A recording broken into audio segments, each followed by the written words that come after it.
Hey everyone, welcome to this week's Open Boat. Now last week I talked about a sea bass rig that I like to use, and I hinted at the one jig to rule them all while sea bass fishing. Hopefully that week span gave you time to think about what jig I was going to be talking about, because now's the time to talk about the diamond jig.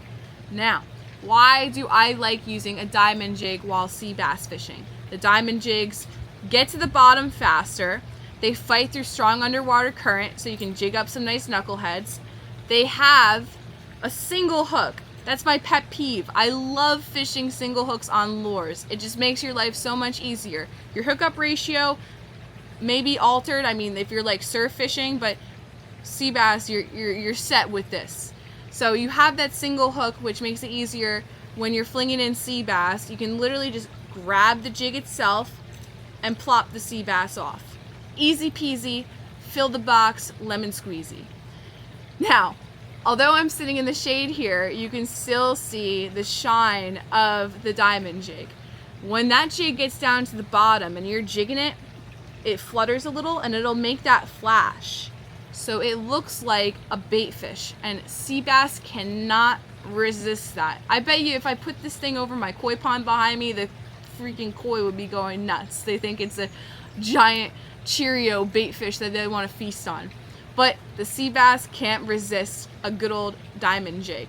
Now you can range in the ounces. This one's a 3-ouncer here. You can go 2, 3, 4, up to like 8 ounces depending on the conditions, how deep you are, stuff like that.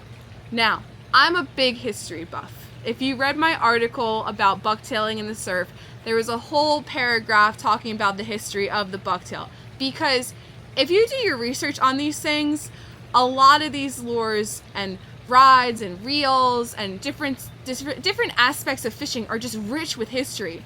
And it's so much fun to learn and just share all these fun facts with you guys. But this is just the history buff and me geeking out. But so the diamond jig, history of it. It's been around for almost 100 years. It was first created in the 1920s by a guy out of Bridgeport, Connecticut. So shout out New Englanders. His name was John Schmook, and he worked for a toy company, but he created the diamond jig, and they dubbed it the Bridgeport diamond jig. Now today, of course, there's a ton of different companies making their own, and just like different variants of the diamond jig, stuff like that. But this one has been a pinnacle sea bass crusher for over 100 years.